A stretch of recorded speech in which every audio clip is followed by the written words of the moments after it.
Halo, kembali lagi dengan channel ini. Masih dalam novel yang sama, Venus Dukalara si anak cantik. Kali ini bab 4. Judulnya Cewek Psikopat. Kita mulai.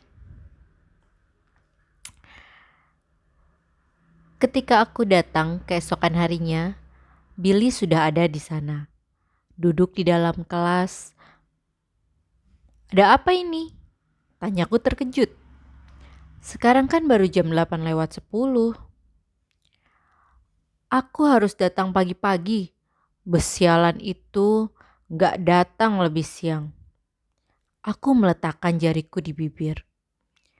Bus terketuk itu gak datang lebih siang. Bagaimana kalau cuma bus itu gak datang lebih siang? Dia mencibirkan bibirnya. Lalu kenapa kamu gak main di halaman? Tanyaku. Bel baru berbunyi jam 8:35. Anak sialan itu ada di sana. Aku meletakkan jariku di bibir lagi. Kita harus ingat, kamu yang tertua di sini. Aku bergantung padamu untuk memberikan contoh yang baik bagi anak-anak lain. Peduli amat, anak terkutuk itu ada di sana dan aku gak mau ambil resiko. Gak ada guru di luar yang menjaga kami anak-anak malang. Anak setan itu bakal menemukan aku lagi. Apa dia bilang begitu kepadamu? Billy tidak menjawab. Apa dia bilang akan memukulmu? Tanyaku lagi. Dengan kepala tertunduk, dia hanya mengangkat bahu. Matanya kayak orang gila. Anak itu mungkin psikopat. Ya benar, psikopat. Kayak di film barangkali. Baiklah, pagi ini saja kamu boleh diam di kelas. Tapi gak setiap pagi. Aturan sekolah bilang setiap orang harus di luar sampai bel berbunyi. Kamu gak di luar. Semua anak harus di luar. Kamu mengerti maksudku? Kita akan memikirkan caranya agar kamu gak merasa terancam. Billy menghempaskan tubuhnya di meja secara dramatis dan menghela nafas seakan-akan lelah dengan kehidupan dunia. Aku benci sekolah ini. Aku benci harus berada di sini lama-lama. Dan kenapa aku harus datang ke sini? Kenapa aku gak boleh pergi ke sekolah yang lama? Kakakku di sana. Kakakku gak akan membiarkan aku dipukuli cewek psiko. Ini kejadian paling buruk di hidupku. Aku sangat gak beruntung. Aku anak paling gak beruntung di dunia. Kalau kamu belajar lebih baik di sini, Billy, dan bisa mengendalikan mulutmu serta perangaimu, kelak barangkali kamu bisa kembali di sekolah lamamu. Benarkah? Cuma itu yang harus aku lakukan. Dia berkata dengan nada terkejut. Seakan tak pernah seorang pun menyebut-nyebut perilakunya di depannya. Baiklah, aku bisa melakukannya. Aku akan menjadi anak sebaik emas. Itu bagus. Aku akan sangat bangga kepadamu. Tapi untuk kali ini, aku sudah cukup puas kalau kamu bangkit dari meja. Silahkan ambil tempat duduk. Dengan riang Billy melompat bangun, menyambar sebuah kursi, mengayun-ayunkannya di atas kepala. Ambil tempat duduk? Oke. Tentu saja, terserah apa katamu guru. Ini dia, kemana harus kubawa nih? Yang berikutnya muncul di ambang pintu adalah Jessie, ditemani seorang wanita yang kukenal sebagai seorang supir bus sekolah. Dia memegang Jessie pada kerah bajunya, mendorong anak itu mendahuluinya masuk ke kelas. Anak ini gak akan bertahan lama, katanya tak sabar. Apa yang terjadi? Dalam busku, penumpang harus duduk, tetap duduk, dan tangan gak boleh kemana-mana. Itu baru contoh 3 hal yang gak dilakukan anak ini. Dia mengeluarkan kepalanya di jendela dan memaki-maki orang. Tambah Billy, "Kamu gak ada di sana, Billy, jadi tolong jangan nimbrung." Ya, dia melakukan itu, kata supir bus. Dan dia gak mau tetap di kursinya. Kepala anak itu gak bisa menangkap apapun yang kamu katakan lebih dari 3 detik. Aku sudah bilang kepadanya. Aku bilang kepadanya untuk duduk, diam, dan berhenti mengganggu orang lain. Dia menjegal anak kelas 1 yang baru naik bus, dan ketika anak itu mau berdiri, dia mendorongnya hingga jatuh lagi. Ku bilang, "Hai, kalau kamu melakukan itu lagi, kamu bakal jalan kaki." Dan apa jawabnya? "Aku gak mau mengulanginya." Jadi, ku katakan kepadanya, setelah aku membawanya ke sini, hidupnya bakal gak layak lagi untuk dijalani. Aku mengangguk. Oke, duduk di sana, Jessie. Tiba-tiba masuklah Shane and Jane. Oh sial, Dalmatian Sinting itu datang lagi, teriak Billy. Shane bahkan tidak berhenti untuk menyimpan barang-barangnya dulu. Dia melesat menyeberangi ruangan dan menyerang Billy. Memukul kotak makan siangnya di kepala Billy dengan mantap. Bunyinya begitu keras sampai Billy melonglong kesakitan. "Kamu cewek," ejek Jessie. Seolah kata itu adalah hinaan terburuk yang pernah ada. Jen menerjunkan diri dalam perkelahian, menendang Billy dengan keras. Jessie melompat dari kursinya untuk bergabung pula.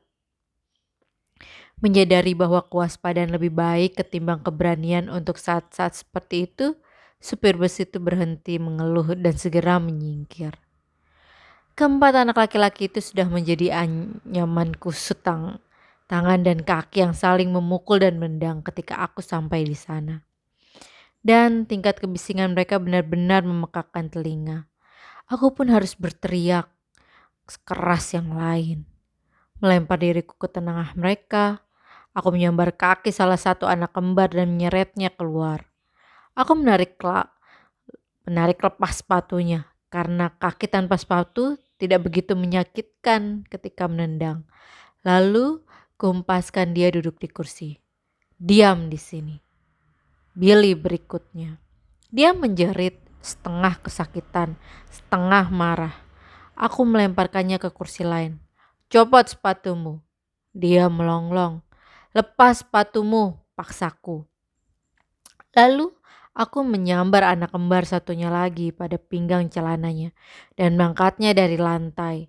Setelah menarik lepas sepatunya, aku melemparkan sepatu itu satu demi satu jauh dari jangkauan. Kemudian aku mendorong anak itu ke sebuah kursi. Terakhir Jessie, yang begitu marah sehingga tampaknya tak ada jalan lain untuk mengendalikannya, kecuali memitingnya di lantai sampai dia tenang. Setelah dia berhenti memberontak, aku melepaskan sepatunya juga. "Nah, kalian berempat?" Aku berkata sambil berdiri. 3 anak duduk di kursi membentuk setengah lingkaran. Jessie masih duduk di lantai. "Mulai sekarang, memakai sepatu bukan lagi hak kalian, tapi jadi imbalan." "Apa maksudmu?" tanya Billy. "Maksudku, aku tidak mau ditendang sampai babak belur. Sepatu bukan untuk menendang. Selama semua orang tidak tahu bagaimana berperilaku ketika mengenakan sepatu, tak akan ada sepatu." "Kamu pakai sepatu?" kata Billy. "Ya benar, karena aku gak akan mendang orang dengan sepatuku. Namun sebelum kalian berusaha meraih imbalan itu dengan menunjukkan kepadaku bahwa kalian tidak akan mendang siapapun, sepatu harus dilepas di depan pintu ketika kalian masuk ke kelas dan baru akan dikembalikan ketika kalian mau pulang." "Kamu gak boleh begitu," kata Jessie. Sentakan saraf mukanya muncul. Kedip, kedip, kedip, pejam, sentak kepala. Dan itu membuatnya sulit berbicara dengan jelas pada waktu yang sama. "Lihat saja," sahutku. Setelah mengambil kotak plastik besar, aku berkeliling kelas mengumpulkan semua sepatu yang tadi kulempar. "Akan ku adukan pada ibuku," Jane berteriak. Aku akan bilang padanya, kamu mengambil sepatu kami, dan dia akan memaksamu mengembalikannya. Aku bermaksud mengembalikan sepatu kalian ketika kalian pulang nanti.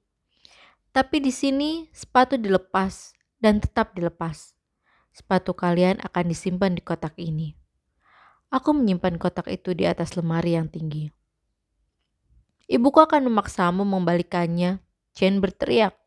Itu sepatu milikku, ibuku membelikannya untukku.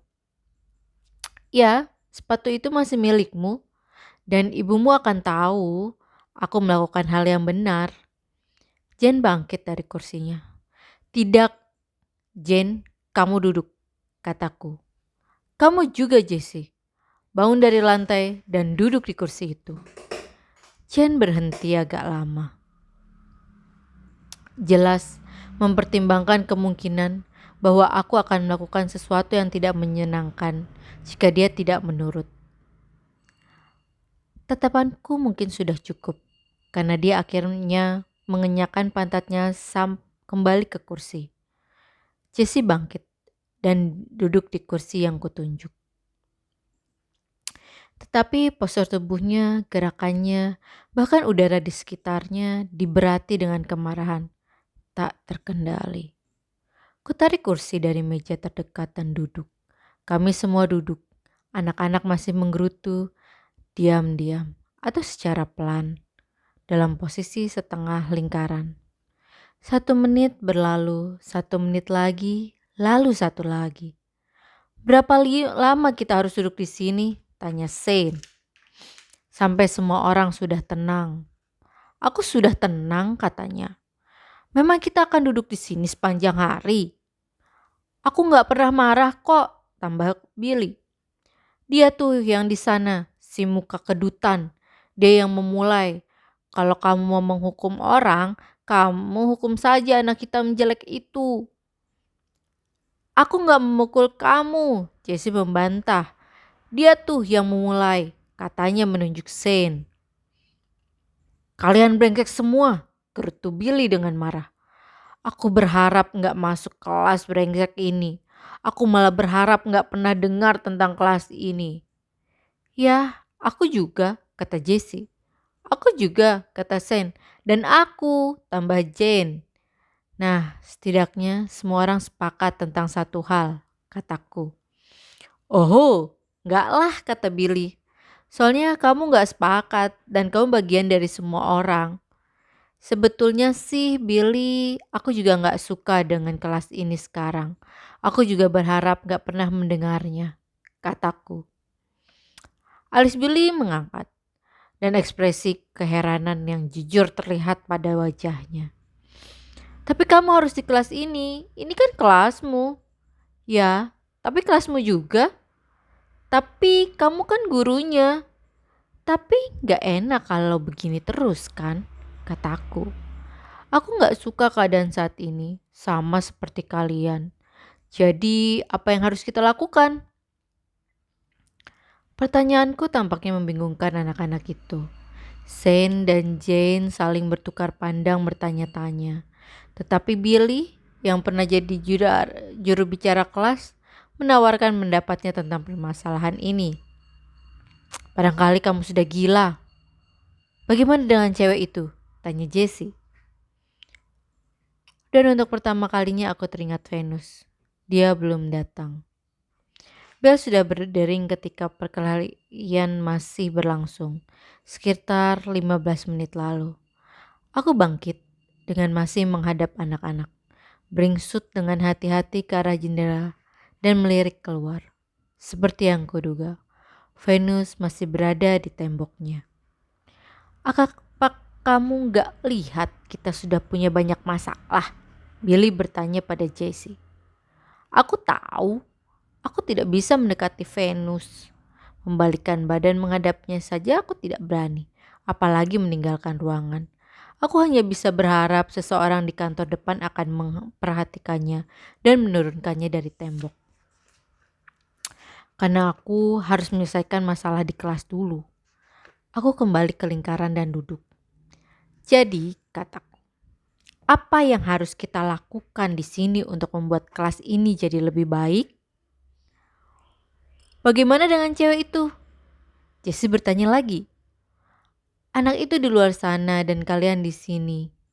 Aku berbicara dengan kamu. Dan kamu, juga kamu. Aku gak mau ada perkelahian setiap hari. Aku gak mau seperti sekarang ini, memaksa setiap orang duduk di kursi sampai tenang. Pilih benar, yang begini gak menyenangkan. Gak ada orang yang mau berada di kelas seperti ini. Guru juga enggak. Jadi, bagaimana kita mengubahnya? Buang saja anak hitam jelek itu, kata Billy. Buang saja kamu sendiri, cewek. Buang saja semua orang, tambah Sen. Ledakan seluruh dunia. Ya, duar. Jane berseru dengan gembira dan melemparkan tangannya ke udara. Tetap duduk di kursimu, Jane, kataku. Harus dilem tuh pantatnya. Ambil lem. Billy berteriak dan melompat bangkit. Billy! Sekitar 10 menit setelah usahaku yang tidak terlalu berhasil untuk mengadakan diskusi kelas, pintu terbuka dan Wanda muncul dengan Venus menguntit di belakangnya. Lepaskan sepatunya, Billy memekik. Lepaskan sepatunya, Siko. Gak boleh pakai sepatu di sini, perintah guru. Wanda tampak tercengang, Venus tampak kosong. Aku pergi menyambutnya. Ayo masuk sayang, dan terima kasih Wanda sudah membawanya kemari. Dia gak mau sekolah, sahut Wanda. Enggak, aku juga enggak, Billy berteriak. Ini penjara, persis seperti dimasukkan penjara. Tutup mulutmu tolol, desis Jessie. Tepat mewakili perasaanku. Billy tidak teredamkan. Lepas sepatunya guru, kamu harus melepaskan sepatunya. Cewek itu psikopat. Billy, dari mana kamu tahu kata seperti psikopat? Tanyaku sambil menutup pintu setelah Wanda keluar. Billy angkat bahu. Ya tahu aja, kan aku punya otak. Tapi kalau mau tahu psikopat sejati, lihat saja cewek itu. Jadi suruh dia lepas sepatunya. Pagi itu sungguh-sungguh mengerikan. Agaknya tak ada cara untuk mencegah anak laki-laki berkelahi. Bagiku, mengendurkan kewaspadaanku, mereka sudah saling gempur lagi. Aku ingin meminta setiap orang membantu memikirkan gagasan tentang bagaimana mengatasi semua perilaku agresif ini. Tetapi sepanjang waktu sebelum istirahat dia dihabiskan dengan duduk di kursi. Biasanya aku menyediakan sebuah kursi tenang khusus untuk tujuan pendisiplinan. Tetapi di dalam ruangan ini dalam sekejap saja aku punya 4. Pada pukul 10 aku terpaksa memindahkan semua perabot sehingga hanya ada 1 meja di setiap sudut dan 2 di tengah. Satu-satunya cara untuk mempertahankan kedamaian adalah dengan memisahkan setiap anak sejauh mungkin secara fisik. Venus mengulang penampilannya kemarin. Dia duduk, sepenuhnya mengabaikan anak-anak lain. Ketika bel istirahat berbunyi, keempat anak laki-laki melompat dan melesat ke pintu sebelum menyadari tak seorang pun dari mereka mengenakan sepatu.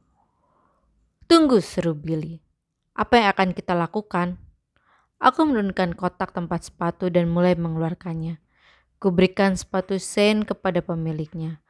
Enggak bisa menalikannya, katanya. Aku memandang Billy. Tolong bantu Sen menalikan sepatunya. Hah? Dia nggak boleh pegang sepatuku, Sen menjerit. Dan Jessie, kamu bantu ikatkan tali sepatu Jen. Gak mau. Kalau begitu, kukira nggak ada yang istirahat. Kataku dan menaruh kembali kotak itu di atas lemari. Protes diteriakan keras-keras. Kalian gak boleh keluar tanpa memakai sepatu. Gak adil, jerit Billy. Aku gak melakukan apa-apa. Aku juga enggak. Aku juga. Nah kalau begitu kalian pikirkan caranya. Gak ada yang pergi sampai Jane dan Shane memakai sepatu yang terikat baik. Kamu saja yang mikatnya. Kamu kan gurunya, kata Jessie. Tidak, aku akan membantu Venus memakaikan sepatu. Kalau kalian sudah punya solusi, beritahu aku. Aku mengambil sepatu Venus dari kotak. Keluar saja tanpa sepatu, saran Shane. Tidak, maaf, gak ada pilihan itu. Oh, persetan. Billy berkata dengan nada tak berdaya. Berikan sepatu sialan itu kalau begitu. Aku meletakkan jari di bibir. Peduli amat, persetan, persetan, persetan. Aku tidak mengatakan apa-apa, hanya menunjuk jam dinding untuk mengingatkan mereka akan waktu istirahat yang terbuang. Oke, berikan kepadaku sepatu sialan itu, kata Billy. Sini muka lumpur, biar ku ikatkan sepatu jelekmu. Aku mengeluarkan sepatu Shane dan memberikannya pada Billy. Lalu mengambil milik Jessie? Dia tak dengan tarikan napas berat, Jessie menerima sepatu itu. Dengan perasaan kalah, anak laki-laki itu akhirnya keluar untuk istirahat selama 6 menit. Tetapi semuanya belum berakhir. Selagi kami terburu-buru menuruni tangga mengejar sisa waktu istirahat, Sen secara tak sengaja menabrak Venus. Kesalahan besar. Venus langsung bermetamorfosis tepat saat itu juga. Di tempat itu juga. Disambarnya baju Sen dan dilemparkannya anak laki-laki itu ke dasar tangga. Kemudian dengan mengayunkan tinjunya, Venus meluncur mengejar Sen dengan keanggunan liar seekor macan tutul. Untungnya tinggal beberapa anak tangga lagi. Jadi Sen tidak terlalu kesakitan dan seorang guru kelas 6 yang kebetulan lewat bisa membantuku menaklukkan Venus dan membawanya ke kantor sekolah. Di sana dia menghabiskan sisa waktu istirahat dengan duduk membatu di sebuah kursi. Ketika anak-anak sudah kembali ke kelas, setelah istirahat, aku memaksa mereka untuk melepaskan sepatu lagi, mengumpulkannya dalam kotak yang kini disebut kotak sepatu, dan mengembalikannya ke atas lemari. Aku tahu tak ada gunanya mencoba kegiatan kelompok pada tahap ini. Jadi aku berusaha mengenalkan kepada anak-anak MAP untuk menyimpan hasil kerja mereka. Karena aku selalu mengajar anak-anak dengan tingkat akademis berbeda-beda, aku terbiasa menyimpan pekerjaan setiap anak dalam sebuah map. Dan mereka mengerjakan tugas di dalamnya. Sementara mereka bekerja, aku berkeliling dan membantu jika perlu. Sistem itu akan berjalan baik setelah semua orang tahu apa yang harus dikerjakan. Tetapi sering pada beberapa minggu pertama tahun ajaran baru muncul masalah. Biasanya karena sebagian anak tidak terbiasa bekerja mandiri. Aku menjelaskan sistem itu dan membiarkan anak-anak membuka-buka map mereka. Tetapi aku tidak ingin membahayakan kedamaian kecil yang berhasil kami ciptakan dalam 10 menit setelah istirahat. Jadi aku menyarankan, hari ini mereka boleh mendekorasi sampul map dengan nama mereka dan apapun yang mereka sukai, sehingga aku tahu milik siapa saja map-map itu. Semua anak laki-laki menyibukkan diri dalam kegiatan ini dengan baik, dan aku memisahkan mereka jauh-jauh. Mereka berhasil bekerja dalam damai, meskipun agak berisik. Namun Venus hanya duduk. Aku mendekati mejanya dan berlutut di samping kursinya. Apakah kamu mengerti apa yang harus kamu kerjakan? Tatapan kosong. Dia bahkan tidak memandangku kali ini. Hanya menatap ruang hampa, seperti yang dilakukannya ketika dia duduk di atas tembok. Venus, tak ada tanggapan. Sebetulnya ada apa dengan anak ini? Kalau dia bisa mendengar, lalu mengapa dia tidak menanggapi, bahkan ketika namanya dipanggil? Apakah ada kerusakan pada otaknya? Apakah dia mendengar, tetapi tidak memproses apa yang dikatakan kepadanya? Atau dia mendengar, memproses, tetapi kemudian tidak mampu mengubahnya menjadi tindakan? Atau seperti yang mulai kucurigai, perkembangannya begitu terhambat sehingga dia benar-benar tidak mampu memberikan respon. Kamu dan aku mengerjakan yang lain saja, kataku. Aku menarik kursi di sampingnya. Aku memungut krayon merah dan meletakkannya di tangannya. Venus bahkan tidak berpura-pura memegangnya. Krayon itu menggelinding dan jemarinya jatuh di atas meja. Ayo Venus, aku mengambil krayon itu lagi. Ini, peganglah. Aku membuka genggaman jemarinya dan meletakkan krayon di dalamnya. Dengan menggenggam tangannya, aku menggambarkan sebuah garis lurus di atas kertas di depannya. Bisa kamu buat itu? Tanyaku. Venus kembali membiarkan krayon jatuh dan jemarinya ke atas meja. Kuambil sendiri krayon itu dan kubuat garis lagi. Sekarang kamu coba. Venus hanya duduk. Ku dekatkan wajahku pada wajah Venus. Hai, bangun. Aku berkata cukup keras. Wow, apa yang kamu lakukan di sana? Teriak Billy, membalikkan badan di kursinya. Aku berbicara dengan Venus. Tapi kamu gak perlu berteriak. Dia tepat di depanmu. Aku mencoba membuat Venus memperhatikan. Aku bisa, Billy berkata dengan riang. Dan sebelum aku sempat menjawab, dia sudah bangkit dari kursinya dan mendekat. Ah, ah, ah, dia berteriak di depan wajah Venus dan melompat-lompat bagai seekor simpanse. Billy, kembali ke kursimu sekarang juga. Lihat, lihat aku, cewek siko, lihat aku. Dia berteriak sekuat-kuatnya sambil mengernyitkan muka dengan konyol. Benar, Venus menanggapinya. Dia segera menerjang Billy yang melonglong dan melarikan diri. Terangsang dengan kehebohan itu, anak laki-laki lainnya melompat bangkit. Shane dan Jane berlarian, menjerit keras-keras. Gerakan mereka liar dan tidak terkoordinasi. Jessie melihat kesempatan untuk membalas dendam, menyandung kaki Billy ketika anak itu lewat. Dalam sepersekian detik, Jessie sudah menindih Billy dan memukulinya. Beberapa detik kemudian, Venus menindih keduanya, merobek ke meja Jessie dan menggigit rambutnya. Dalam kelelahan, aku memisahkan setiap anak dan memaksa mereka duduk di kursi masing-masing. Sekian bab kali ini. Terima kasih.